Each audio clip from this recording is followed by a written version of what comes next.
El Señor les bendiga. Bueno, estamos aquí como cada día para compartir un pensamiento de la palabra del Señor. El día de hoy tomamos el texto que se encuentra en Segunda de Reyes, capítulo 5, versículo 10.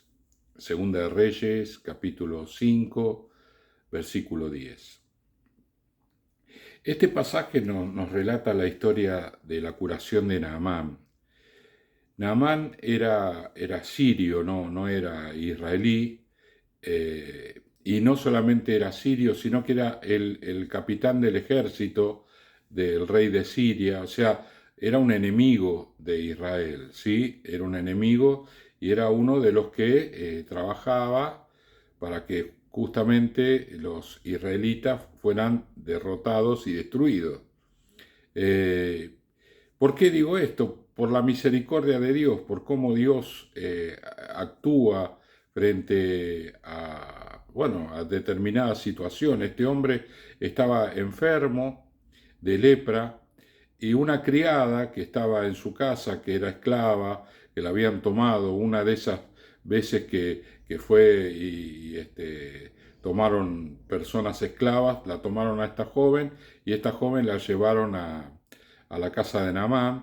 Esta joven fue la que le dijo, ¿sí?, a la esposa de Naamán, que si el Señor, o sea, Naamán, fuera a Israel, allí había un profeta que podía sanarlo.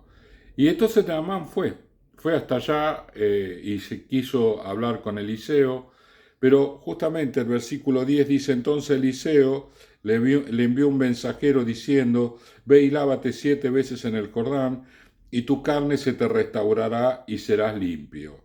Y Naamán se fue enojado, diciendo: he aquí yo decía para mí, saldrá él luego y estando en pie invocará el nombre de Jehová su Dios, y alzará su mano y tocará el lugar y sanará la lepra. Habana y Farfar, ríos de Damasco, no son mejores que todas las aguas de Israel. Si me lavare en ellos, ¿no seré también limpio? Y se volvió y se fue enojado. Mas sus criados se le acercaron y le hablaron diciendo: Padre mío, si el profeta te mandara alguna gran cosa, ¿no la harías? ¿Cuánto más diciéndote: lávate y serás limpio? El profeta le da una palabra a Naamán diciendo: ve al Jordán, que dicho sea de paso era un río bastante sucio, lleno de tierra, no era, en aquellos tiempos no estaban contaminados, para que se lavara allí, y tenía que lavarse 7 veces. Obviamente Naamán se enojó, ¿no? Se enfureció porque él tenía una idea, ¿no? Él decía, bueno, él va a salir y va a invocar, y bueno, él ya se había hecho toda la película de la situación. ¿Qué nos enseña? ¿A dónde nos lleva esta palabra para meditar? Bueno, que el Señor nos da palabra para obrar en nuestras vidas, que Él tiene la intención de sanarnos, de obrar, de hacer el milagro. Lo que nosotros necesitemos, Él puede hacerlo y Él quiere hacerlo. Y nos va a dar una palabra, y esa palabra que nos dé, nosotros tenemos que decidir qué hacer con ella. Si Naamán se volvía a su tierra, él va a seguir leproso, iba a morir leproso. Pero si obedecía a la palabra, como sus criados le sugirieron, él iba a ser sanado. Esto nos enseña que toda palabra que el Señor nos da tiene un objetivo.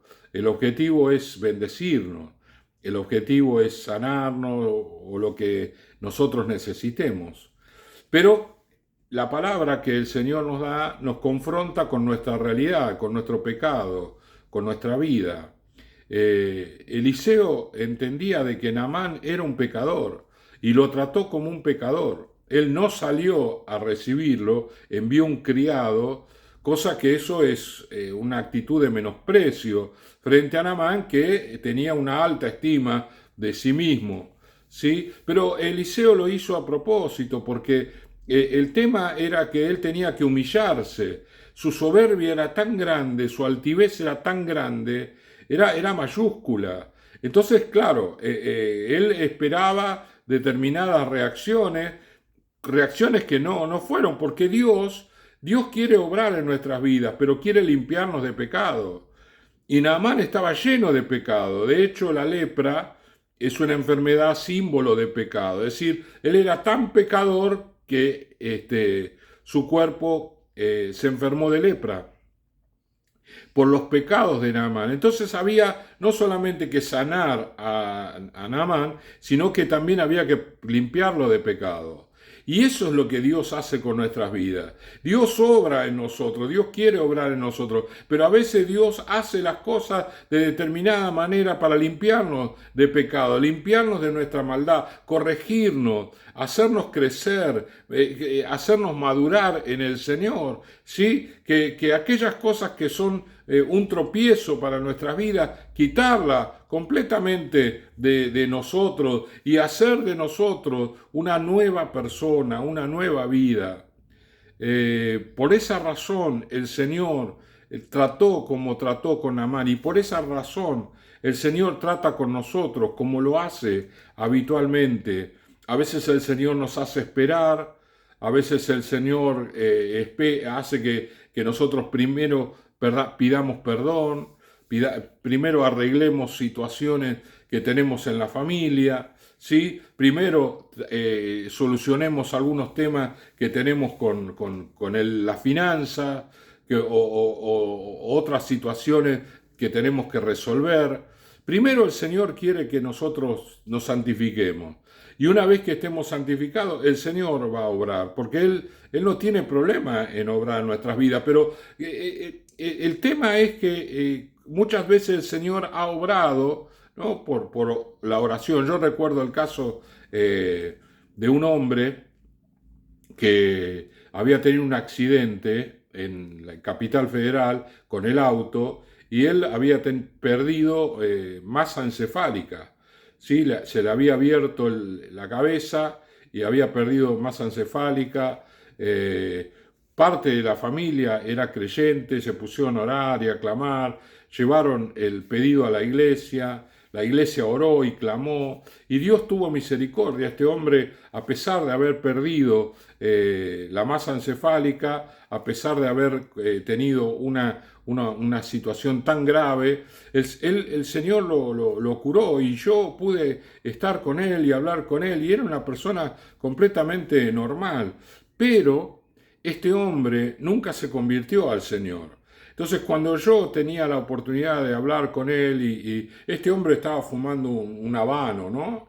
Como diciendo, bueno, Dios me sanó y yo ahora voy a hacer la vida que quiero, ¿no? Una soberbia muy grande, en vez de humillarse por el milagro que el Señor había hecho en su vida, porque Dios tuvo misericordia después de tremendo accidente que había tenido. Este hombre, Dios, sí, Dios obró en mi vida, Dios sanó mi vida, pero yo sigo con la forma de vida que yo tenía. Y entonces, ¿de qué sirve esa sanidad, no? Porque cuando terminen sus días acá en la tierra, ¿a dónde va a ir? ¿Va a ir al cielo? Seguramente que no. Va a ir justamente a un lugar de castigo que el Señor preparó para todos aquellos que le aborrecen. Entonces, por eso el milagro a veces es para los creyentes, para afirmar la fe de los creyentes, pero si la persona no se convierte al Señor, de nada sirve el milagro, es una cuestión de tiempo nada más. ¿Sí? Para que esa persona termine con sus días aquí en la tierra y se encuentre delante de su Creador para escuchar cosas que no va a querer oír. Por eso el Señor, que quiere obrar, que quiere actuar, que quiere hacer milagros y que está dispuesto, y los siervos del Señor lo entienden y actúan conforme a la dirección del Espíritu Santo. Pero las personas a veces no lo entienden. Naamán no entendía, no, sino como los ríos de Damasco no son mejores que los ríos de Israel, ¿qué me voy a andar metiendo en este río? Y el criado le dijo, pero no le estaba pidiendo algo complicado, bájese del caballo, bájese de esa soberbia, métase en el río. Y se metió en el río, obedeció y se metió 7 veces, y la séptima vez él estaba completamente limpio. Cada una de esas veces que él se arrojaba en el río, el Señor lo estaba limpiando de una lepra, pero no la lepra exterior, sino la lepra del corazón, el pecado de su corazón. Él fue completamente transformado, él reconoció de que el Dios de Israel era el único Dios de la tierra, y se humilló delante de Eliseo, que luego finalmente lo salió al encuentro de él.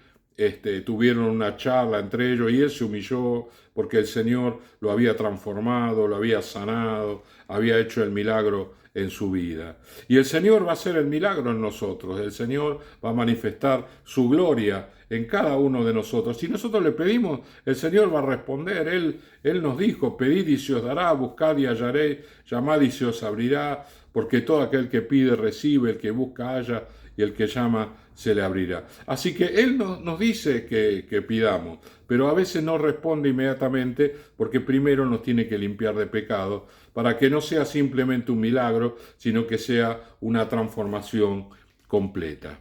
Oramos al Señor. Padre amado, gracias te damos en este día, te adoramos, Señor, gracias por las palabras que tú nos das, Señor, con el objetivo de traer milagros, Señor, de hacer cosas grandes en nuestras vidas, Señor. En el nombre de Jesús te alabamos y te glorificamos, te damos toda la honra y la alabanza a ti, Señor. Gracias en el nombre de Jesús. Amén, amén y amén. El Señor le bendiga.